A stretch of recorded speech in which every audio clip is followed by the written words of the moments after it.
বন্ধুরা, আমার ইউটিউব চ্যানেলে আপনাদের স্বাগত জানাই। আজ থিম্পুর দ্বিতীয় দিন। ভুটানের রাজধানী থিম্পু হলো উচ্চতা অনুসারে পৃথিবীর পঞ্চম এবং এশিয়ার প্রথম রাজধানী। অপূর্ব সুন্দর এখানকার প্রাকৃতিক দৃশ্য। প্রতিটি ভ্রমণপ্রিয় মানুষের বাকেট লিস্টে এই ভুটান অবশ্যই থাকা উচিত। হয়তো একটু কস্টলি হবে, তাও আমি বলবো সবারই একবার অন্তত ভুটানে আসা উচিত। এই রকম অসাধারণ দূষণমুক্ত প্রকৃতি খুব কম জায়গাতেই আপনারা দেখতে পাবেন। ভুটানে আসার বেস্ট টাইম হলো সেপ্টেম্বর থেকে ডিসেম্বর পর্যন্ত, আবার স্প্রিং এ মার্চ থেকে জুন পর্যন্ত। সেপ্টেম্বর থেকে ডিসেম্বরের মধ্যে এলে আবহাওয়াটা চমৎকার পাবেন। একদম ঝকঝকে নীল আকাশ আর তার সাথে চমৎকার প্রকৃতি। আর স্প্রিং এ এলে প্রায় 48 রকমের রডোডেনড্রন এখানে দেখতে পাবেন। তার সঙ্গে মরশুমি ফুল তো আছেই। আজ সকাল থেকে থিম্পুর আবহাওয়া ভারী চমৎকার। একদম ঝকঝকে নীল আকাশ, সাদা তুলোর মতো মেঘ ভেসে চলেছে। আজ আমরা এখানে 3টে পয়েন্ট কভার করব। আমরা প্রথমে চলে এসেছি দোচুলা পাসে। জংখা বা ভুটানি ভাষায় লা শব্দের অর্থ পাস। এই দোচুলা থিম্পু এবং পুনাখাকে কানেক্ট করেছে।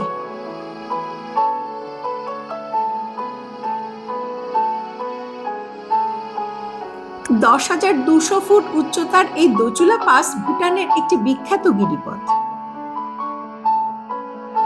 একে ড্রুক ওয়াঙ্গেল চোরটেন নামেও ডাকা হয়। এই চোরটেন বা স্তূপা 2003 সালে ভারতীয় বিদ্রোহীদের বিরুদ্ধে সামরিক অভিযানের সময় প্রাণ হারানো ভুটানি সৈনিকদের সম্মানে তৈরি করা হয়েছে। 108 জন শহীদ হওয়া সৈনিকের স্মরণে এখানে 108টি স্তূপা নির্মিত করা হয়েছে।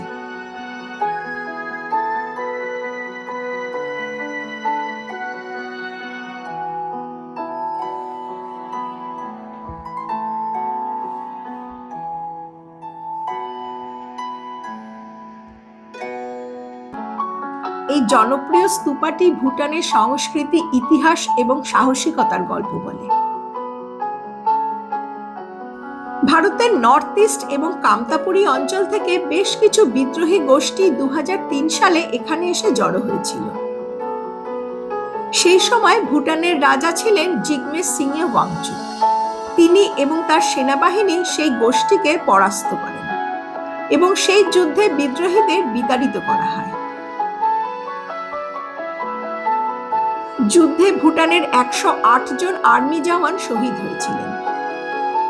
এই রাজার 4 জন রানী ছিলেন। জ্যেষ্ঠ রানী আশা দর্জি ওয়াংমো ওয়াংচুক সেই শহীদদের স্মরণে এখানে 108টি স্তূপা নির্মাণ করেছিলেন।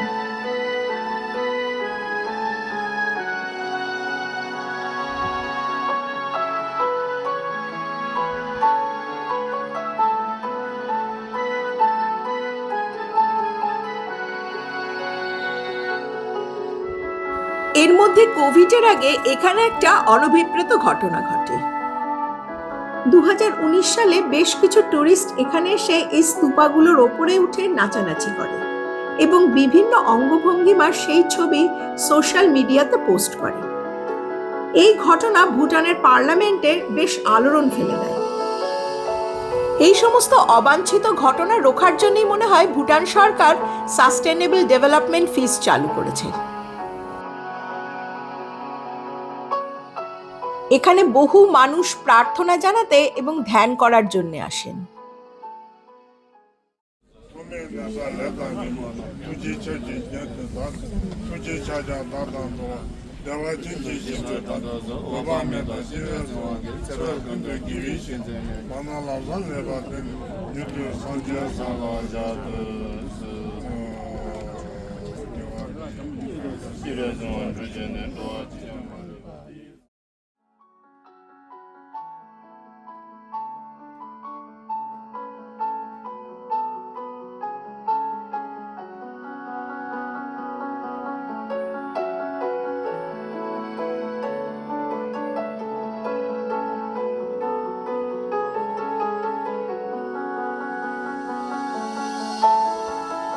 চারদিকটা এত অসাধারণ সুন্দর যে মুগ্ধ হয়ে শুধু দেখতে হয়। এখান থেকে হিমালয়ের বেশ কয়েকটি তুষারাবৃত শৃঙ্গ যেমন গাংখার ফুয়েনসাং, কাংফুগার ইত্যাদি খুব ক্লিয়ারলি দেখা যায়।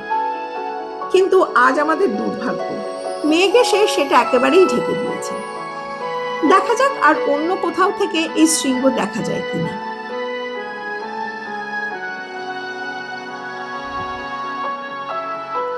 এখানে বেশ কিছুটা সময় কাটিয়ে এবার আমরা চলে যাব পুনাখাতে। আমার মতে ভুটানের সবচেয়ে সুন্দর জায়গা এই পুনাখা। পুনাখার উচ্চতা ৪,৩০০ ফিট। অর্থাৎ এবার আমরা নিচে নামব। পূর্বে পুনাখা ভুটানের রাজধানী ছিল। পরে ১৯৬১ সালে থিম্পুকে অফিসিয়ালি ভুটানের ক্যাপিটাল হিসেবে ডিক্লেয়ার করা হয়েছে।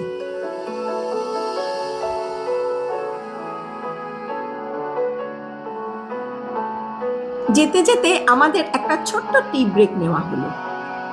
বেশ একটা পিকনিকের আমেজ তৈরি হয়েছে। পাহাড়ের ওপর থেকে নিচে ওই দূরে পুনাখা শহরটা দেখা যাচ্ছে। এবার আমরা পুনাখা শহরে প্রবেশ করেছি। আমাদের যাত্রাপথের পাশ দিয়ে যেই নদীটা বয়ে চলেছে তার নাম পুনাখাংছু।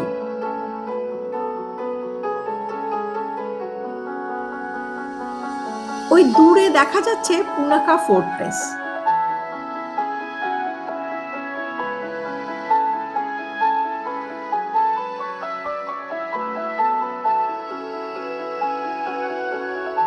এই মুহূর্তে আমরা এখন যে জায়গাটায় দাঁড়িয়ে রয়েছি সেটা ফোচু আর মোচু নদীর সংযোগস্থল। এই ফোচু নদীকে ভুটানিরা মেল রিভার বলে, কারণ এই ফোচু নদী একটু খরস্রোতা। আর মোচু নদীকে তারা ফিমেল রিভার বলে, কারণ মোচু নদী খুব শান্ত। এই দুটি নদী একসাথে মিশে পুনাখাংছু নাম নিয়ে সামনের দিকে প্রবাহিত হয়েছে।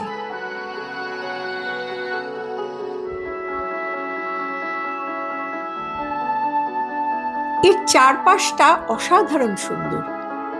যদি স্প্রিং টাইমে এখানে আসা যায় তাহলে চারদিকে অজস্র রডোডেনড্রন ফুটে থাকতে দেখা যাবে। তবে ভুটানের জাতীয় ফুল হলো ব্লু পপি।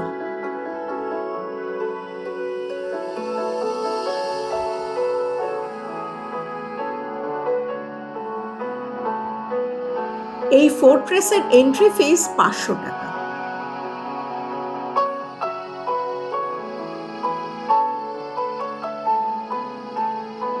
মোচু নদীর ওপরে খুব সুন্দর একটা কাঠের ব্রিজ রয়েছে। এই ব্রিজটা পার হয়ে ওপারে পৌঁছতে হবে।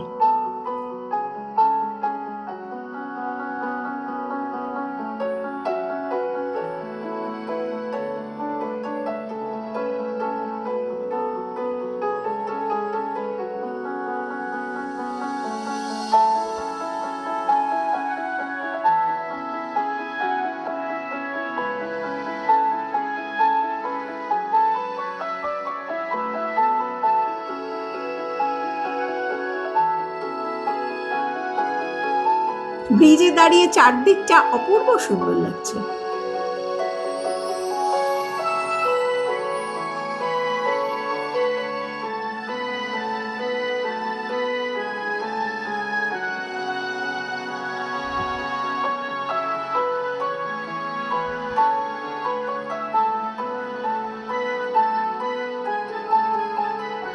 নদীতে প্রচুর মাছ রয়েছে। আপনাদের আগেই বলেছি এই মোচু নদী অত্যন্ত শান্ত। এই অপূর্ব ফোর্ট্রেসটিকে প্যালেস অফ গ্রেট হ্যাপিনেস বা প্যালেস অফ পিস বলা হয়। এখানে ভুটানের ফাউন্ডার সার্দুং গাওয়াং নামগিয়ালের নশ্বর দেহ রয়েছে।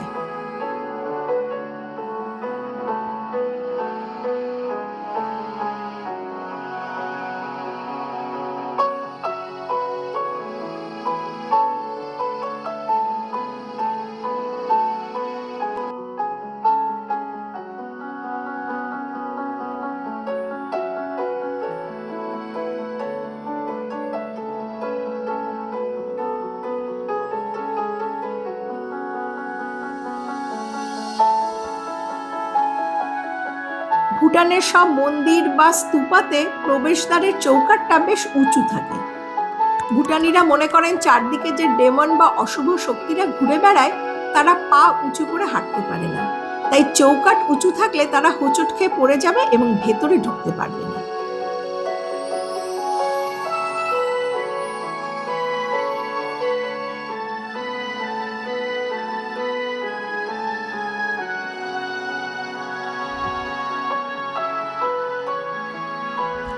এই পুনাখা ফোর্ট নিয়ে ভুটানের সাথে তিব্বতের সম্পর্কের একটা টানাপোড়েন রয়েছে। শোনা যায় তিব্বতের এক ধর্মপ্রাণ ব্যক্তির মৃত্যুর পরে তার মেরুদণ্ডের মধ্যে ভগবান বুদ্ধের অবয়ব পাওয়া যায়। তাকে তিব্বতে সমাহিত করার পরে তার মেরুদণ্ডের ওই অংশটি নিয়ে নামগিয়াল ভুটানে চলে আসেন। 1637 এসে তিনি এই ফোর্টটিকে প্রতিষ্ঠা করেন আর ওই অংশটি এখানে স্থাপন করেন। সেই দেহাবশেষটি উদ্ধারের জন্য তিব্বত বারবার ভুটান আক্রমণ করেছে। এখানে টোটাল 3টে কোর্টইয়ার্ড রয়েছে। এটা প্রথম কোর্টইয়ার্ড।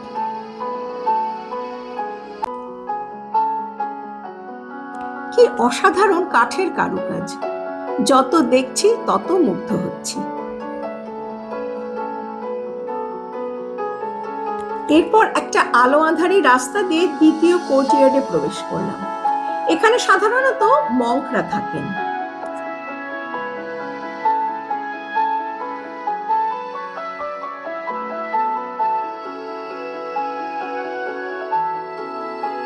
তারপর তৃতীয় কোর্টইয়ার্ড। এখানে ভেতরে ফটোগ্রাফি একদম নিষিদ্ধ, তাই ভেতরের কোনো ছবি এখানে তোলা যাবে না। যেটুকু ফটোগ্রাফি এই কোর্টইয়ার্ডেই করতে হবে।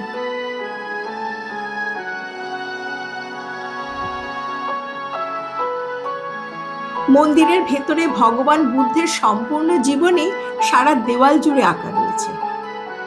কি অসাধারণ পেইন্টিং! এগুলো না দেখলে বোঝানো যাবে না। এখানেও বুদ্ধের এক বিশাল মূর্তি রয়েছে, আর তার পাশে রয়েছে ফাউন্ডার অফ ভুটান নামগিয়ালের মূর্তি।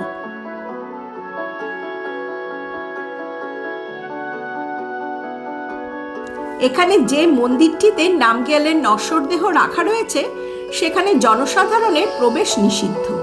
একমাত্র রাজা, হেড প্রিস্ট এবং কেয়ারটেকারেরই ঢোকার অনুমতি রয়েছে। এই কোর্টইয়ার্ড চত্বরে টোটাল 4টে মন্দির রয়েছে। একমাত্র বুদ্ধের মন্দিরটিতে ছাড়া বাকিগুলোতে জনসাধারণের প্রবেশ নিষিদ্ধ। এই বুদ্ধের মন্দিরটিতেই ভুটানের রাজার রাজ্যাভিষেক, বিবাহ, রাজপরিবারের বিভিন্ন অনুষ্ঠান সম্পন্ন হয়। ভুটানে যতগুলো ফোর্ট্রেস রয়েছে তার মধ্যে পুনাখার এই ফোর্ট্রেসটি সবচেয়ে গুরুত্বপূর্ণ। ভুটানবাসীর কাছে এই ফোর্ট্রেসের গুরুত্ব অপরিসীম। এই ফোর্ট্রেসে ঢোকার মুখেই একটা প্রেয়ার হুইল রয়েছে।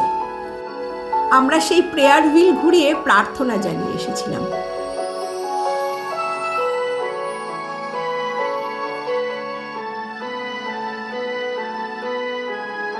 এরপর আমরা চলে গিয়েছিলাম সাসপেনশন ব্রিজে। পুনাখা জংয়ের ঠিক পেছনে যে নদীটি বয়ে চলেছে তার নাম ফোচু নদী। এর উপরেই এই সাসপেনশন ব্রিজ রয়েছে।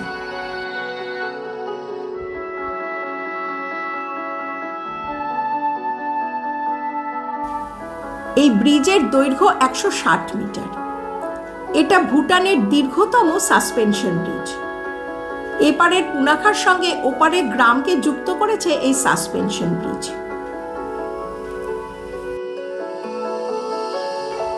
চারদিকের পরিবেশটা অসাধারণ সুন্দর।